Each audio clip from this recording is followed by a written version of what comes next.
Bonjour tout le monde, je m'appelle Annie, je suis consultante chez Cassiopée et ça me fait plaisir de vous accompagner dans les capsules de formation portant sur comment réaliser un portrait du développement de l'enfant, une démarche porteuse de sens sur le fil de l'enfance. Chez Cassiopée, nous avons développé les capsules de formation pour vous soutenir et pour vous accompagner dans les habiletés que vous devez maîtriser, développer pour être en mesure de réaliser le portrait du développement de l'enfant. Vous savez maintenant, oui, c'est une exigence ministérielle que de faire ce portrait du développement de l'enfant-là. Cependant, c'est un processus qui s'inscrit dans la démarche d'observation que de faire une synthèse du développement de l'enfant. Ça fait partie de votre travail professionnel. Donc, dans cette capsule d'introduction aujourd'hui, je vais vous présenter un outil pour vous accompagner, pour vous aider à réaliser ce portrait du développement-là. On va regarder ensemble le règlement et on va aussi donner un sens à ce portrait pour que vous voyez ça comme un outil dans votre travail professionnel pour vous accompagner, pour vous aider dans votre travail professionnel auprès des enfants. Et finalement, je vais vous présenter les 3 capsules de formation qui vont suivre pour vous soutenir. Donc, il y a une première capsule sur l'observation, une deuxième capsule sur l'analyse de ces observations et finalement une capsule sur la rédaction et sur la communication du portrait de l'enfant aux parents. Donc, voici l'outil pour rédiger le portrait du développement de l'enfant. Il est disponible gratuitement sur le site Internet de Cassiopée. Donc, je vous invite fortement à aller le télécharger, à aller vous l'imprimer. Il est aussi disponible dans l'application numérique et c'est l'outil sur lequel on va se baser à travers les différentes capsules de formation pour vous soutenir dans la réalisation du portrait de l'enfant. Regardons-le rapidement. Il y a une première page sur la couleur unique de l'enfant. Donc, dans cette page-là, on se base toujours sur nos observations pour être en mesure d'identifier c'est qui cet enfant-là dans toute son unicité. Qu'est-ce qu'il aime? Comment il est dans le milieu éducatif? On a une deuxième page portrait du développement de l'enfant. Donc, à cet endroit, on va aller identifier les habiletés que l'enfant maîtrise et les habiletés qui sont son prochain pas. Donc, on va aller le situer dans son développement et on va décrire sommairement où il se situe. Et on a une troisième page concernant les besoins à prioriser pour soutenir le prochain pas de l'enfant. Alors, dans l'optique de travailler en équipe avec le parent, d'avoir une démarche constructive pour soutenir et aider l'enfant dans son développement, on va aller identifier le besoin de l'enfant. Et finalement, on va aussi aller identifier les stratégies qu'on va mettre en place pour soutenir le prochain pas de l'enfant. Donc, à travers les différentes capsules, on va voir comment on va arriver à rédiger ce portrait-là. Et dans la troisième capsule sur la rédaction, on va vraiment aller en détail sur chacun des éléments du portrait de l'enfant. Donc, comment on écrit les différentes choses dans ces espaces-là. Vous savez, les consultants chez Cassiopée, on se déplace à travers le Québec et on a déjà réalisé plusieurs formations sur le portrait de l'enfant et les réactions sont variées, mais sont toutes justifiées étant donné la nouveauté de cette exigence-là. Donc, plusieurs éducatrices ou éducateurs nous disent « Ah, j'aurais jamais le temps de faire ça, c'est beaucoup trop long. » D'autres éducatrices nous disent « Mais comment on va faire ça, se sentent dépourvues, pas d'outils, rien pour les diriger, les encadrer, les orienter dans la direction que doit prendre ce portrait du développement de l'enfant. » D'autres nous disent « Les parents vont même pas le lire. » Alors, c'est quand même des habiletés, une démarche professionnelle que d'arriver à rédiger ce portrait du développement de l'enfant-là. Et moi, je considère que vous devrez être très fiers du travail réalisé. Donc, on va voir comment on peut rendre les parents intéressés à cet outil. D'autres nous disent une autre exigence ministérielle. Oui, mais elle est là. On n'a pas le choix et on va voir comment on peut prendre de l'élan, passer par-dessus et voir ça finalement comme un outil qui est très, très, très positif et aidant dans notre travail d'éducatrice pour finalement, oui, à quoi ça va me servir. Donc, ensemble, on va travailler le sens du portrait versus voir juste l'exigence de le faire. On va voir ensemble comment cet outil peut vous aider dans votre quotidien auprès des enfants. Vous savez, le dossier éducatif de l'enfant sur le site du ministère est bien identifié et les objectifs poursuivis par cette démarche-là sont clairs. Donc, premièrement, un premier objectif, c'est de communiquer avec le parent concernant le développement de leur enfant. Deuxièmement, ça permet de soutenir la détection hâtive de difficultés en cohérence avec la démarche Agir tôt. Donc, ça nous permet d'identifier les petits drapeaux rouges dans le développement de l'enfant pour intervenir rapidement et le soutenir.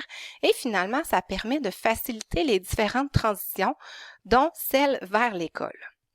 Mais les différentes transitions aussi à l'intérieur du milieu éducatif. J'en profite pour vous inviter à aller suivre, si ce n'est pas déjà fait, la formation sur le dossier éducatif que le ministère de la Famille a mis en ligne. Donc, allez-y, c'est des informations très pertinentes pour vous aider à comprendre ce dossier éducatif-là et le portrait du développement de l'enfant. Le contenu du portrait du développement de l'enfant doit premièrement être en accord avec les orientations du programme éducatif Accueillir la petite enfance. Vous savez, je vous invite aussi à aller suivre cette formation sur la mise à jour du programme éducatif pour être à l'affût des nouveautés. Donc, formation qui est aussi sur le site du ministère de la Famille. Donc, gênez-vous pas, allez-y pour vraiment voir quelles sont ces nouveautés. Le portrait du développement aussi doit décrire sommairement l'état du développement de l'enfant dans chacun des domaines du développement, soit le développement langagier, cognitif, moteur et social-affectif. Le portrait du développement doit aussi être présenté sous forme d'une appréciation qualitative, sert à présenter une appréciation qualitative de l'évolution de l'enfant. Donc, il peut être rédigé sous forme de commentaires qui soulignent les forces, les intérêts, les progrès ou les défis de l'enfant. Il permet aussi de démontrer l'évolution de l'enfant, l'évolution, ses petits pas dans son développement global et permet aussi, comme je vous disais tantôt, d'aider à la détection des difficultés tout en facilitant les différentes transitions, dont celle vers l'école. Au niveau de quand devons-nous compléter ce portrait-là? Le règlement est clair à ce sujet-là. Il doit être rédigé, daté et signé en novembre et en mai de chaque année. Il doit être aussi complété par une personne qui applique le programme éducatif auprès des enfants. Il doit être transmis aux parents au plus tard le 15 décembre et le 15 juin. Il peut être remis en 2 versions, soit en version papier ou en version électronique. Ce qui est important, c'est que vous devez conserver une preuve de transmission de ce portrait du développement-là aux parents. Vous devez être disponible pour le parent qui sollicite une rencontre et finalement, vous devez en conserver une copie dans le dossier éducatif de l'enfant. Le portrait du développement, c'est quoi? Bien, premièrement, ce n'est pas une évaluation.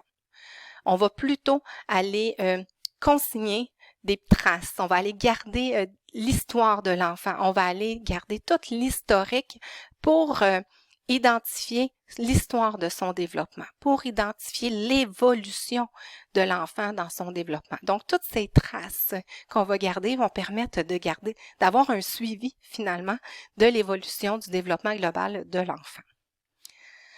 Pour l'éducatrice, qu'est-ce qu'on veut que ça permette le portrait du développement de l'enfant? Donc, le sens qu'on va lui donner. Premièrement, ça va vous permettre de décrire l'enfant dans son apprentissage, dans ses façons d'explorer, dans ses jeux, dans ses habiletés de communication, finalement dans toute son unicité. Ça va vous permettre aussi de planifier des activités, des interventions à l'aide d'intentions éducatives qui vont vraiment être basées sur les forces, les besoins et les intérêts de l'enfant.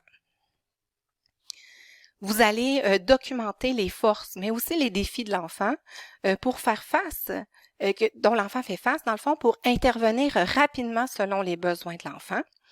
Vous allez aussi, à l'aide de cet outil-là, faciliter grandement les échanges avec le parent sur le développement de son enfant et ainsi développer une vision commune. Donc, au-delà de toute l'exigence ministérielle, c'est vraiment un processus qui va vraiment vous être utile dans votre travail au quotidien avec les enfants.